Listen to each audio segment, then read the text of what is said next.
going on YouTube? Jason here, more from Mixology Reptiles here in the shop. I'm not going to show you most of it because it's pretty messy, but hey, this week we need to get the rat rack, another one of the rat breeder racks up and running, the 6 tub rat breeder racks up and running. So that's what we're going to do this week. Might show off some other stuff, but we'll see how it goes. So let's go. Let's take you along and I'll show you what we're going to do. We're going to do just kind of I'll cut in and out occasionally, show you and explain to you what I'm doing and the build and whatnot, but the majority of it's going to be through time lapse, so this isn't an hour-long video. But yeah, let's get going. So what we've got here is 15 3/4 inch long. These are for the front, the back, and then I need to cut these 6 in half lengthwise to make the T that goes in the center of the frame to segment where the food goes and where it holds off so that the rats can't push out of the back. So I'll stop when we get to that point. I'll explain again what that is, but just so you know, that's what we've got. So the 15 3/4 for the fronts and backs and the T's, and then 28 inch long is the sides and the rails. So, and don't mind this up here, just a little bit of always evolving pythons in the background.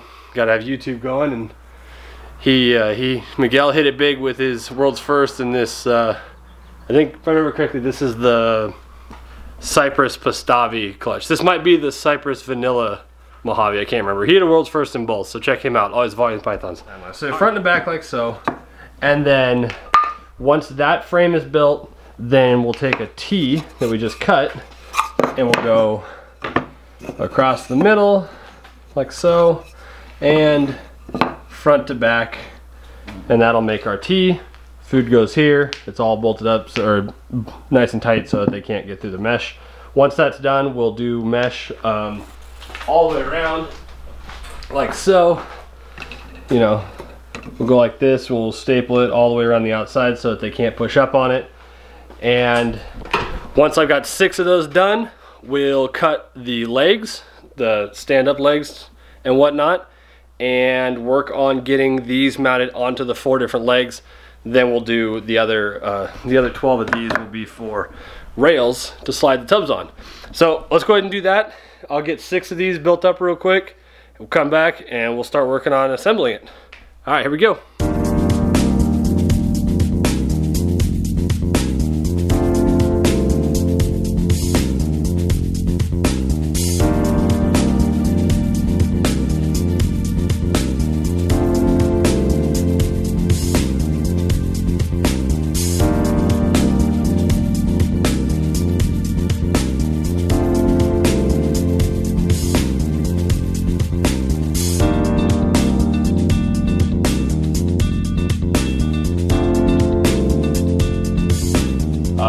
So what we're going to do is, it doesn't matter if you work from front to back, back to front, is all we do. In this case, since this is 24 inches wide, is we're going to work lengthwise down the shelf. So I'm going to go ahead and unroll this a little bit here, and we come down to the end. Now I try to make it so that I can waste as little as possible of this stuff. It's not crazy expensive, but there's no point in throwing it out. So what I'm going to do is I'm going to pick a side. In this case, we'll use the front edge and this nearest edge.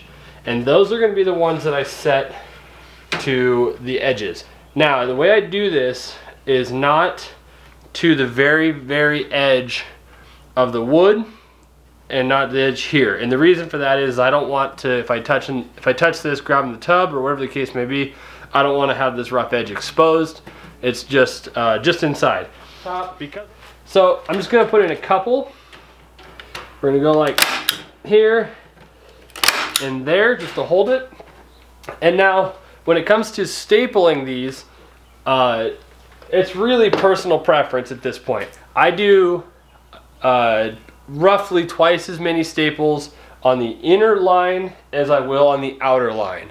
So going along the outside here, is what I'll do. I'll maybe do every 6 or 8 squares, something like that.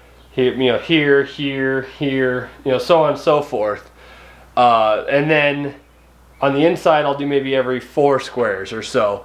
And is what that does for me is it makes it so it holds the edges down so you don't get, you know, like bending or bowing or anything, but the inside edge is really where it's important so that they don't push up. So let's go ahead and do this edge and this edge, because these are the ones that don't need to be cut. And then you want to work from the corner out, because that way you can make sure it stays straight, because you can move it a little bit as you go. When you get down to the end, like down here, you notice I stopped way back here, and over on this side I stopped before I got to the other piece, and that is so you can pull this up to cut it. So is what we're going to do is, now that I know where it goes down here, is we're going to come along and we're going to try to get roughly the same amount of overlap as on the other end.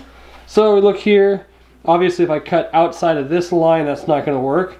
So we're going to go and cut right here, and you always want to leave a flat edge. So we'll cut this line here all the way down, and then we'll go ahead and we'll cut the other side, and we'll keep stapling. So let's go ahead and get those cut now. Bear with me.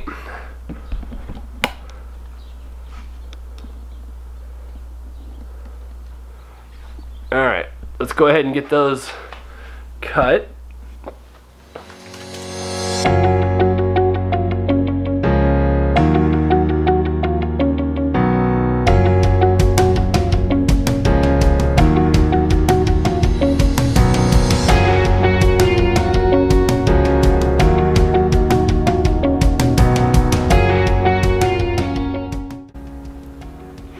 Okay, so now that that's all cut, you can see we're left with just a piece about 4 or 5 inches wide or so.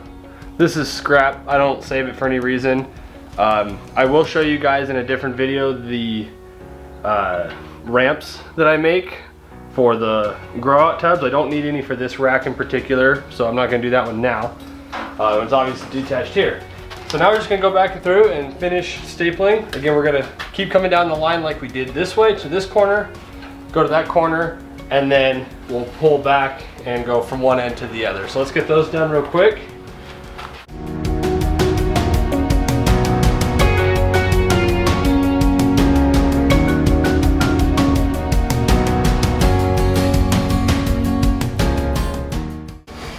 So now what we're going to do is we need to do the inside. So now these I do much more frequently, not every dot or every square by any means, but much more frequently. Just keep it nice and tight. We'll go all the way around. We'll do a couple down the middle, then a couple down this piece here.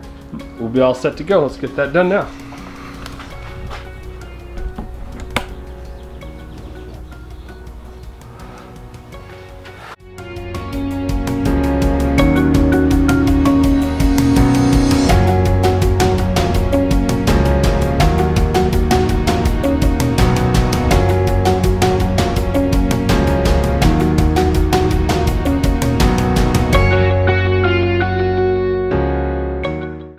Alright, so we got all the staples in now. They're all the way around. It's nice and tight. It doesn't flex very much. That's exactly what we're looking for. Now the one thing I do as well, just to be 100% sure, is I'll take just a simple 10-penny hammer, regular hammer, whatever, ball peen, doesn't really matter, something flat. And I'll just go through and pound them all in, make sure they're all nice and flush so they don't pop back out, because they're fairly short staples, so we gotta make sure they're all the way in.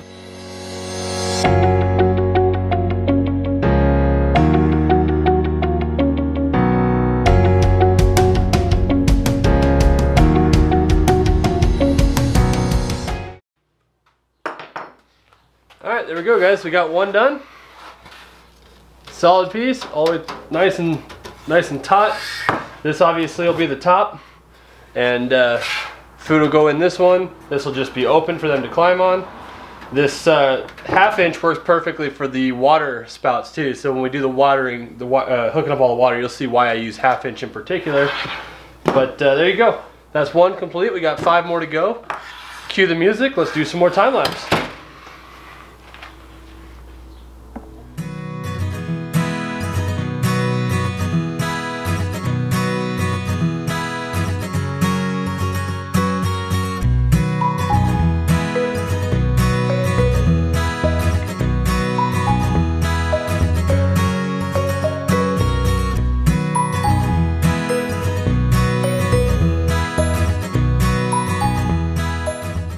we have 6 shelves all done. So those are all ready to go. They just need to go in the legs now. That's the next step. I think we're gonna call it here for today, but through the magic of editing, of course, you guys are gonna see the next step right away here. Basically, the next only thing we gotta do now is cut the legs. And I'll tell you how we do that, how tall they are, and the next step is putting those shelves. I keep looking at the screen. The next step is putting those shelves in the legs. That's a little bit finicky sometimes because I like the tolerances really tight, so that the tubs don't have a whole lot of free wiggle room in there. So I'm gonna go ahead and call it for tonight, and we'll come back in the next clip. It'll be tomorrow for me. It'll be just a moment for you guys, and we'll get the legs cut and we'll get these shelves installed into it. Okay, so we got the 4 2x4s cut to 60 inches, 5 foot. We've got all of our shelves down here. So here's what we're gonna do. I'm gonna show you how I have this set up currently on the table, what we're doing with it, and the measurements I use for it. Okay, so now we've got this leg screwed in the front and the leg screwed in on the back for the first shelf. So here's what we're gonna do now. This is where it starts to take some time. You gotta definitely take your time on this one and measure if you want everything to come out as even as possible and have the tightest tolerances. Wow, really bright. Have the tightest tolerance as possible with your tubs. Here's how we're gonna do this. So I'm gonna set the second shelf in its place. Make sure it's right side facing up. The important part here is from the top of one shelf or the bottom. You got to pick one. It doesn't matter which one. So I do tops. So from the top of one shelf to the top of the other shelf is 10 inches. So let me grab the tape measure here. I use the top, I use the same spot on both shelves, obviously, so that I know for a fact it's fairly easy to measure. Plus it also came out perfectly. I don't know what the inside dimension is. So here's what I'm talking about in case it's not obvious. So this is the finicky part for sure, but trust me, when it's all said and done, you'll be grateful that it's all even. Okay, now if you see, right on the money. Top of the first shelf to the top of the second shelf, right at 10 inches. So that's what we're looking for between every shelf. Top of the one above it to the top of the next one. 10 inches, same thing all the way down. That's how you ensure you can fit those tubs and that all 6 of these will fit in a 60-inch cut. Then we'll flip it over and we'll lay the 2 legs on the other side. Obviously the shelves will already be attached, but that's when you start working about squaring it up. So I'm gonna go to time lapse, put these 6 shelves in from this side. I'll flip it over and then I'll show you what I mean about squaring it up. And if you do it right, you actually don't even need to use the square, because flush here and flush on the other side should still give you 10 inches top to top, all the way down. So let's do some more music, time lapse, get these 6 shelves in, flip it over, and I'll come back and we'll discuss the other side. All right, here we go.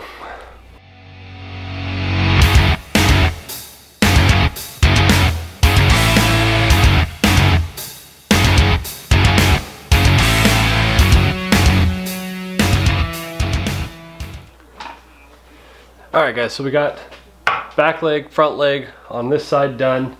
I don't know if you could tell in that time lapse I was having to adjust a couple and squeeze and make sure everything's squared up. So I told you that I was only going to do 1 hole in these for now so that we could tweak it, and here's why. Watch this. If you notice, these can be twisted like so. And they do that when you're building it like this. That's just part of the process when you're building it flat on a table. If you build this standing straight up, like it, let's say you put, because I did this on the first one, if you put all 4 legs on the top shelf first, all the way around, and then had it standing up, Then you can make sure that it's square, pin it in that spot, and then just put shelves in as you go. It just needs to be a little bit easier to do it on the bench. So what we're gonna do real quick before I flip it over, because now is when it's critical to make sure that you get it all square. These are all 10 inches top to top, all the way down front and back. But now obviously this amount of flex, we gotta make sure we get these 10 inches top to bottom. All right, and that's what we're gonna do now, obviously. We're gonna take our last two legs, start at the top. Everything should be straight and square now, so when you flush up this edge and flush up this edge down here, they should be all relatively straight across the front. Same thing across the back. And once again, we're gonna start at the top. We're gonna start at the top, obviously, up there, and work this way towards the bottom, 10 inches top to top or bottom to bottom, whatever you prefer. So I'm gonna do that real quick, and then we'll come back and discuss what we're gonna do about the rails, and then we're gonna be close to done here. All right, back to the timeline.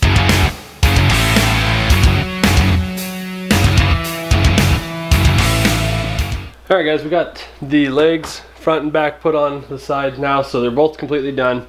The next step, probably the most tedious step, other than obviously trying to get these all measured apart correctly, is we got to take the rest of these 28 inch long 2x3s and put in the rails. I have my rack set up so that the tubs slide on the rails. Let's go over here so you can see. There we go. So that the tubs slide on the rails like they do in a Freedom Breeder rack, for instance.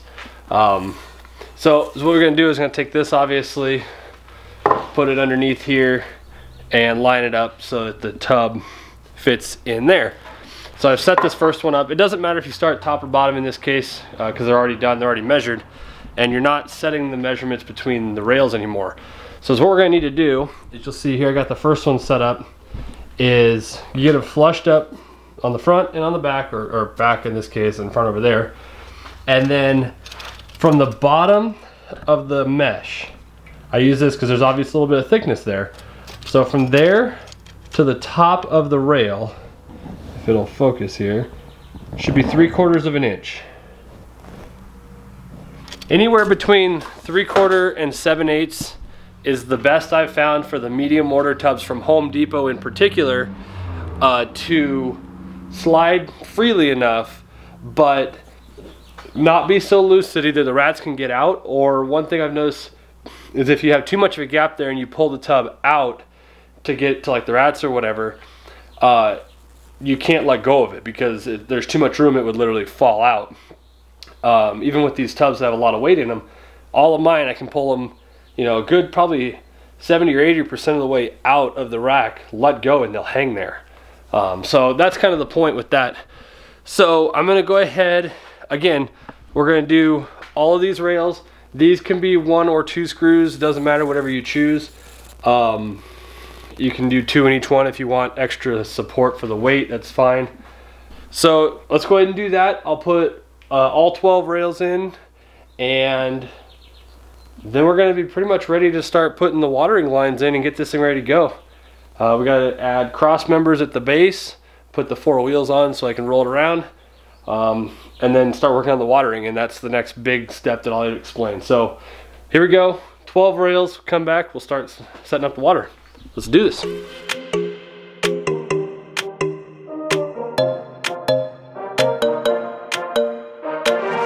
Let's just do what you want to. Please don't be polite, cause I like your attitude. Let's forget. Alright guys, there we go. So we've got all the rails in now, all 12 of them in both sides. Obviously, by doing 2 screws in my rails, it helps that twisting problem too.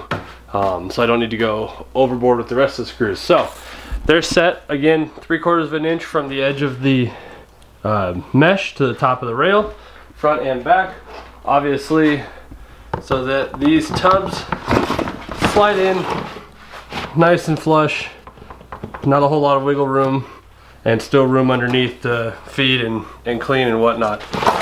So that's that. All right, y'all, here we go. Got it all finished up now. here is the full framed up rat rack. Obviously the rails, 3/4 inch gap for the tubs, top shelf, spots for the food. All the way down, you can see it's on wheels now, cross members, and a solid back. These are just made out of 2 foot by 4 foot pieces of 1/2 inch particle board, nothing special. Cut down 30 inches each, and the width to fit the rack. Obviously, it's now set up so that our tubs here, you know, these fit right in there, come flat. They hit the back, which is nice, and then the bolt fits down through here so they can't get back out. Nice and snug. And this is what I was talking about too. When you pull these way out to here, you can push on pretty hard. So a lot of weight on this, which is nice. That's the beauty of not having this gap too big. So next step, obviously, we need to get them water.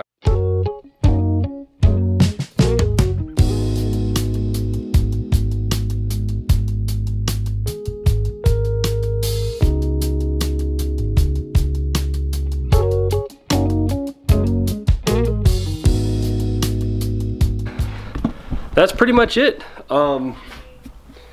Let's roll this dude out in the, well, it's not sunny anymore like I thought it was. But yeah, that's about it. 12 tubs. I will tell you, as you can see right here, the valves do stick down below here. So to get a tub in and out, obviously this is not going to work and it hits. So when you go to remove tubs like so, to clean or to, you gotta take the tub all the way out for whatever reason, you will have to disconnect this from the grate, put the tub in, and then come back in and redo the connection. Make sure it's nice and solid so they don't pull it out. But just remember, you cannot pull these all the way out with the valves in place. So there you go, guys. I hope you enjoyed. I'm gonna get this thing inside, set the tubs up. I'll show you guys next week in next week's video. Next week will be a cleaning video of everything, not the garage, but the snake room, the tubs, the rat tubs, everything else. So I'll show you in that video how I set my tubs up for all the rats and prep them and everything. But I'm gonna go ahead and get this one inside in the snake room and get the tubs prepped, get the 5 colonies moved over and established, get the water filled, and get them going. I'll update you in next week's vlog how that all turned out and make sure that everybody's the way they should be. I'll show you the tubs all up and running. But until then, I appreciate you guys checking out the video. I hope this helped. If you liked it, definitely put the like on it, share it. Feel free to put this out anywhere, on any of the snake groups, Facebook, whatever. As many people as we can help with these DIY videos, the better. That would be fantastic. Obviously, we all start from somewhere, myself included. I'm still learning, but if I can put something else like this out and somebody that's unable to buy one or doesn't need a huge rack or whatever wants to try their hand at DIY and do the rack themselves, and I can help them out, man, that's the whole point here. So if you liked it, like it, disliked it, you know, that happens too. Leave a comment down below what you think, any changes you would make. Feel free on Instagram to tag us at Mixology in your DIY builds. I'd love to see them. And if you want, use the hashtag Martini Snake. That's our I'm claiming it. That's our personal hashtag for everything. Every video we do, every photo I put up will be hashtag Martini Snake for obviously Mixology and our logo. So yeah, if you guys build one, or if you change it up, if you do more tubs, less tubs, if you do a double wide, whatever the case may be, post it on Instagram, tag us at Mixology, hashtag Martini Snake. I'd love to see them. Comment down below, send me some messages if you have any questions. I'll try to help you out as much as possible. And until then, I'll see you guys next week with all these set up, and we'll check out cleaning up the rats and turning over snake tubs. All right guys, see ya.